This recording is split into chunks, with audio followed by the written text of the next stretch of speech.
Thank you for such a generous introduction. और सभी यहाँ पे मौजूद जितने भी लोग हैं, केंद्र सरकार से भी तमाम लोग मौजूद हैं यहाँ पर, इंडस्ट्री के तमाम लोगों का और ख़ास करके ऑर्गेनाइजर्स का बहुत बहुत शुक्रिया मुझे यहाँ पर आमंत्रित करने का और अपनी बात कहने के लिए। टेक्नोलॉजी पर एक बहुत अच्छी शुरुआत करी।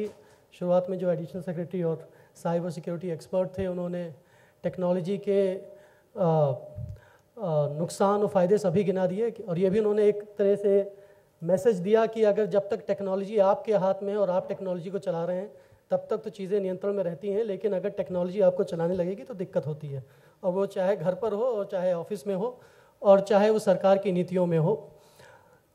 टेक्नोलॉजी एक बहुत बड़ा हिस्सा था जब हम अपनी इलेक्शन कैंपेन इस साल जब हमने दिल्ली में चुनाव लड़ा आम आदमी पार्टी ने, उसमें टेक्नोलॉजी एक बहुत बड़ा हिस्सा था। सिर्फ हिस्सा इस बात का नहीं था कि हमने अपना मैसेज जनता तक कैसे पहुंचाया, वो एक अलग कहानी है। और वहाँ पर ये सबसे बड़ा उदाहरण है आम आदमी पार्टी का कि कम सीमित संसाधनों के साथ आज ना सिर्फ कुछ लोग पार्टी बना भी सकते हैं लेकिन चुनाव भी जीत सकते हैं, और इसका एक बहुत बड़ा श्रेय टेक्नोलॉजी को जाता है, क्योंकि टेक्नोलॉजी बहुत बड़ा इक्वलाइज़र है। लेवल प्लेइंग फील्ड उसने ऐसी दे दी है कि जो काम पहले सिर्फ बड़े बड़े बाहुबली या जिनके पास बड़े बड़े उद्योगपतियों का साथ होता था या बहुत सारा धन होता था, वही चुनाव लड़ सकते थे, क्योंकि जनता तक संवाद कैसे करेंगे, पैम्फलेट बांटना होता था, जनता तक पहुंचने जाने के लिए आपको तमाम चीज़ें और करनी पड़ती थी जिसके लिए पैसे की ज़रूरत होती थी। लेकिन आज व्हाट्सएप के ज़माने में, सोशल मीडिया के ज़माने में, हमारी जो सोशल मीडिया टीम थी, आपके मैसेज, आम आदमी पार्टी के मैसेज लोगों तक इतनी सटीक, इतनी बारीकी से और मुफ्त में पहुंचा दिया। उसकी वजह से, उसमें एक बहुत बड़ी वजह थी जो हमारी जीत का श्रेय उसको जाता है। लेकिन एक दूसरे तरीके से भी टेक्नोलॉजी इस चुनाव का बहुत बड़ा हिस्सा थी। हमने टेक्नोलॉजी पर बहुत महत्वपूर्ण बातें करी और कहा कि हम टेक्नोलॉजी के ज़रिए गवर्नेंस में अकाउंटेबिलिटी यानी कि जवाबदेही, पारदर्शिता और ईमानदारी, ये सारी चीज़ें लेकर आएंगे। और हमने 70 पॉइंट का जो मैनिफेस्टो बनाया उसमें कम से कम 5-6 बिंदुएं ऐसी थीं जो सीधे तरीके से टेक्नोलॉजी को हार्नेस करते हुए गवर्नेंस का मॉडल प्रस्तुत करते हुए हमने कही थी। जो सबसे महत्वपूर्ण बात हमने कही वो ये कहा कि दिल्ली को पब्लिक वाईफाई का पहला शहर हम भारत में बनाएंगे। यहाँ पर कॉलकॉम मैंने देखा है, सिस्को है, आपको सबको पता है कि देश में और विदेश में भी पब्लिक वाईफाई क्रिएट करने के लिए तमाम एक्सपेरिमेंट्स हुए हैं। वो कुछ एक्सपेरिमेंट सफल भी हुए हैं, कुछ एक्सपेरिमेंट फेल भी हुए हैं। और पिछले 3 महीनों में जब से सरकार बनी है, हमने इंडस्ट्री के साथ, तमाम स्टेक होल्डर्स के साथ दिल्ली डायलॉग कमीशन के ज़रिए, दिल्ली सरकार के ज़रिए संवाद किया है, और उस संवाद के ज़रिए करीब करीब हम इस नतीजे में पहुंच गए हैं कि दिल्ली में पब्लिक वाईफाई कैसे, उसके लिए इंफ्रास्ट्रक्चर कैसे क्रिएट किया जाएगा और एक ऐसा शहर कैसे बनाया जाएगा जहां पे जिसकी बार बार हम बात करते हैं डिजिटल, यहाँ पर कॉन्फ्रेंस का नाम है डिजिटल इंडिया कॉन्क्लेव। तो हम सबको पता है कि भारत में एक बहुत बड़ा डिजिटल डिवाइड है। बहुत सारे लोग ऐसे हैं जिनके पास ब्रॉडबैंड का एक्सेस नहीं है, इंटरनेट का एक्सेस नहीं है। हमें तो घर पर गूगल फेल कर देता है, लेकिन बहुत बड़ा हिस्सा दिल्ली की राजधानी, देश की राजधानी दिल्ली में एक ऐसा बहुत बड़ा हिस्सा है जिसके पास गूगल तक का एक्सेस नहीं है। और उस हिस्से तक जो इंफॉर्मेशन टेक्नोलॉजी के क्षेत्र में जो नए नए प्रयोग हो रहे हैं वो कैसे उन तक पहुंचाए जाएं, तो उसके लिए हमने पब्लिक वाईफाई का कॉन्सेप्ट लेकर आए हैं और अगले कुछ महीनों में 1000 हॉटस्पॉट जोन्स के लिए RFP रोल आउट हो जाएगी। और उम्मीद ये है कि 4-5 महीनों में कम से कम 1000 हॉटस्पॉट पब्लिक वाईफाई जोन्स होंगे दिल्ली में। और अगले 5 सालों में उन तमाम इलाकों में दिल्ली में जहां पर आज तमाम वजह से फाइबर ऑप्टिक केबल नहीं है, वहां पर पर्याप्त मात्रा में, या वहाँ पर पर्याप्त मात्रा में बैकहॉल नहीं है, या पर्याप्त मात्रा में ऐसा इंफ्रास्ट्रक्चर नहीं है, क्योंकि वो शायद पेइंग कैपेसिटी उनके पास नहीं है, तो वहाँ पर मार्केट फोर्सेस को इंसेंटिव नहीं दिखता है जाने के लिए। तो वहाँ पर दिल्ली के उस हिस्से में जो डिजिटल डिवाइड के उस तरफ रह गया है, उसको हम मेन स्ट्रीम में, ना सिर्फ मेन स्ट्रीम में लाएंगे बल्कि लेवल प्लेइंग फील्ड देंगे, बराबर की हिस्सेदारी, बराबर के अवसर, इक्वल अपॉर्चुनिटीज देंगे कि वो भी जो बाकी लोग, संभ्रांत लोग हैं जिनके पास एक्सेस है, रिसोर्सेज हैं, वो उनके बराबर पर आकर कम से कम समाज में अपना उचित स्थान प्राप्त कर सके। और इसी तरीके से हमने मोबाइल पर सरकार, एक हमारा वादा था, और जिसके लिए दिल्ली डायलॉग कमीशन ने एक टास्क ग्रुप भी बनाया है जिसका नाम है मोबाइल पर सरकार। यहाँ पर हम लीप फ्रॉग अप्रोच अपना रहे हैं। कर्नाटका ने इस क्षेत्र में बहुत काम किया है, ई गवर्नेंस जिसे कहते हैं। दिल्ली में ई गवर्नेंस भी नहीं हो पाई। ये खेत का मुद्दा है कि पिछले 15 सालों में दिल्ली मिस द आईटी बस, अनफॉर्चुनेटली, नॉट जस्ट आईटी बस in respect of promoting and inviting the IT industry in Delhi. The IT industry is there in Noida to a large extent, is in Gurgaon to a very large extent, is in other parts of the city, other parts of India, Bangalore, Pune, Hyderabad, but Delhi missed the IT bus. That was one part of the story. The other part of the story is that even in terms of governance, the Delhi government, the previous regimes, didn't do anything in respect of e-governance. तो अब हमें सीधे M governance पे ले जाना है। तो उसके लिए तो जो देश में बाकी राज्यों ने कर लिया है, इसमें खास करके कर्नाटका ने काफ़ी कुछ अचीव किया है, तो पहले तो हम वो लागू करेंगे। तो ई गवर्नेंस और एम गवर्नेंस दोनों एक साथ हम जनता के लिए उस पर काम कर रहे हैं, और जल्दी ही जनता के लिए एम गवर्नेंस के माध्यम से सरकार उनके फ़ोन पर, उनके मोबाइल डिवाइस पर, उनके कंप्यूटर पर, उनके हाथ में उपलब्ध होगी। हमारी फिलॉसफी ये है कि आम आदमी के लिए, वो आम आदमी चाहे वो झुग्गी झोपड़ी में रहने वाला हो, अनाधिकृत कॉलोनी में रहने वाला हो, या कोई पॉस्ट कॉलोनी में रहने वाला हो, डेली वेज लेबरर हो, मजदूर हो, किसान हो, या फिर इंडस्ट्रियलिस्ट हो या बिजनेसमैन हो, उसके लिए सरकार एक होनी चाहिए। उसके लिए सरकार का मतलब ये नहीं होना चाहिए ये विभाग, वो विभाग, फलाने जेई, फलाने एसडीएम, फलाने एडीएम, इस एडीएम के पास जाना है ये काम करवाने, फलाने अधिकारी के पास जाना है वो काम करवाने। सरकार का मतलब सरकार एक एंटिटी, सरकार, government should be available as a single unified entity, and it should be accessible and available to the citizenry at all times through your mobile device. That's the philosophy and we are working on it. बहुत जल्दी ही उस पर कुछ बड़े announcements भी होंगे। हम सरकार आप तक, आपकी चौखट तक लाने के लिए काम कर रहे हैं। और इसमें जो यहाँ पर इंडस्ट्री के लोग हैं, जो रिप्रेजेंटेटिव्स हैं, केंद्र सरकार के भी जो रिप्रेजेंटेटिव्स हैं, हमें सबकी इसमें सहभागिता और मदद की ज़रूरत होगी। All hands on the deck, that's another philosophy that we have. Delhi 15-20 सालों में जहाँ उसको पहुँचना चाहिए था नहीं पहुँच पाया है। काम बहुत करना है, समय बहुत कम है, इसलिए सबकी सहयोग की ज़रूरत पड़ेगी। We will need every hand on the deck, and again to implement it, to open up the doors of the government, we have constituted, the Chief Minister himself has constituted this commission called Delhi Dialogue Commission, where he is the chairperson. And the idea again behind setting up this commission is that, look, government have very limited repository of knowledge and expertise. While other governments may claim to know that they know everything and they have a solution for everything, we do not have any such pretensions.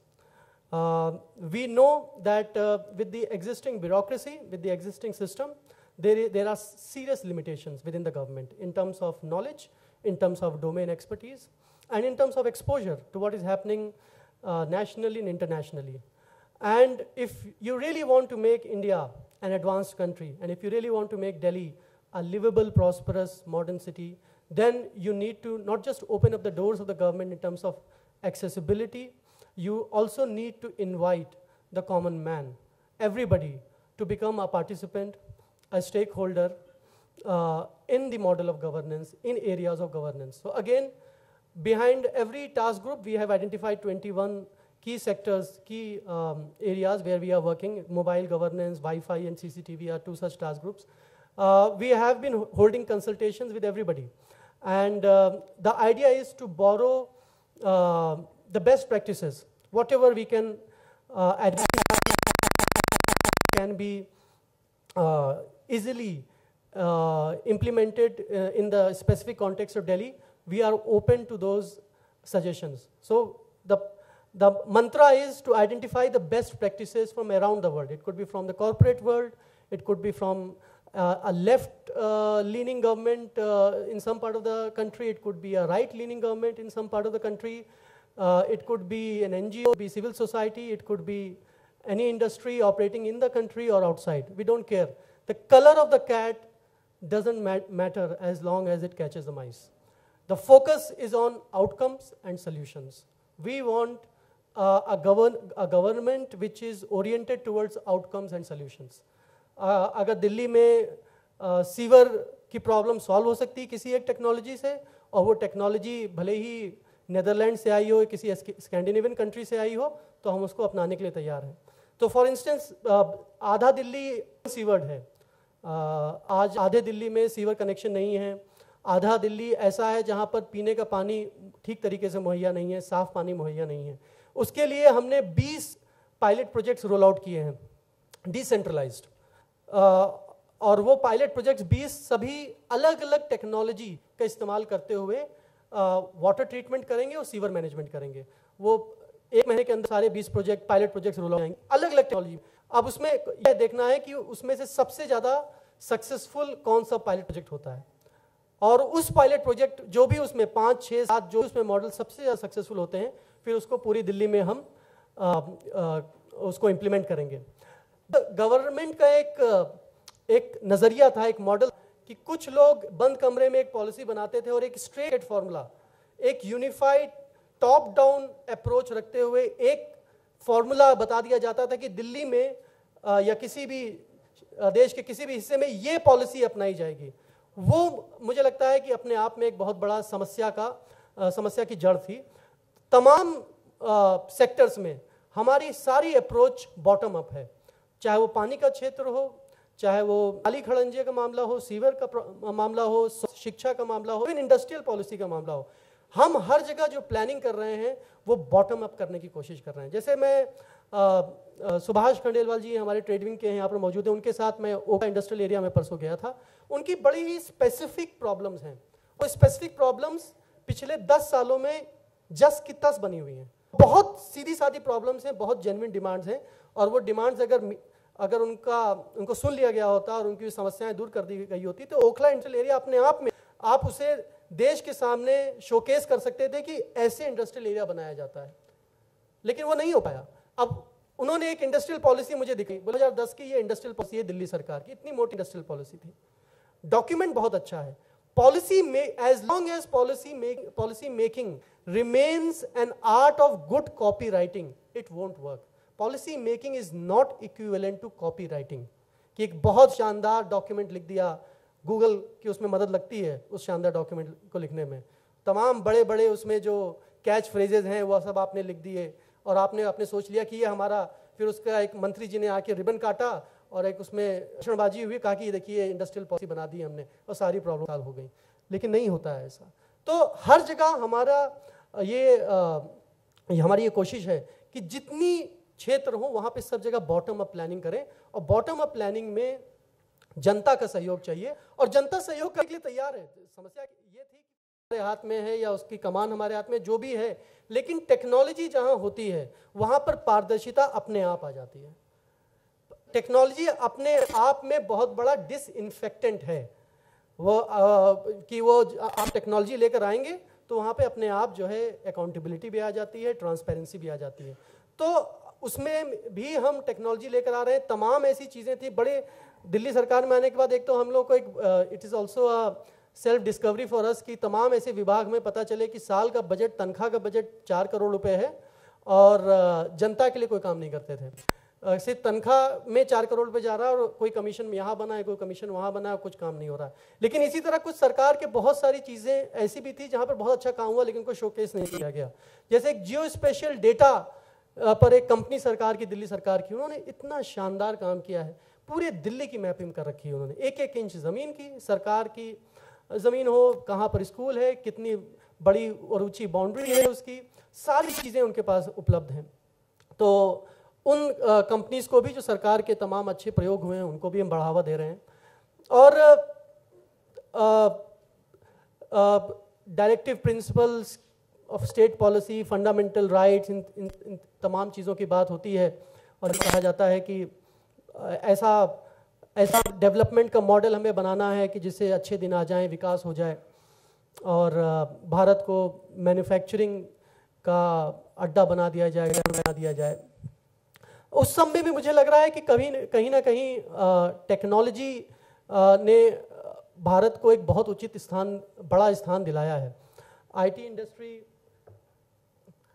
Industry ने भारत का sir बहुत ऊंचा किया है और उस IT industry का सहयोग लेते हुए हमारी ये कोशिश ये रहेगी कि सबको अपने अधिकार, दिल्ली वासियों, हम दिल्ली की बात कर रहे हैं आज क्योंकि दिल्ली में हमारी सरकार है, दिल्ली में सबको उनके अधिकार कैसे उपलब्ध कराए जाएं, उसके लिए भी हम टेक्नोलॉजी का प्रयोग करेंगे। उसमें जैसे मैंने कहा,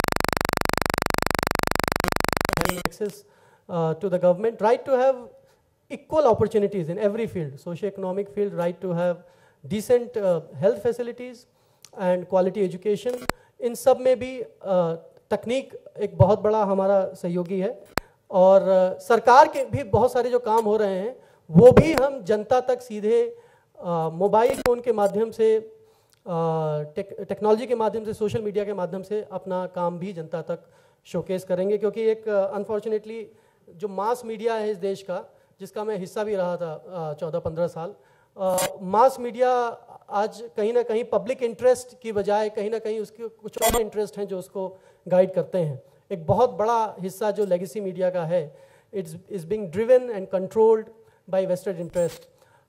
ओनरशिप पैटर्न उनका कंप्लीटली ऑब्लिक है।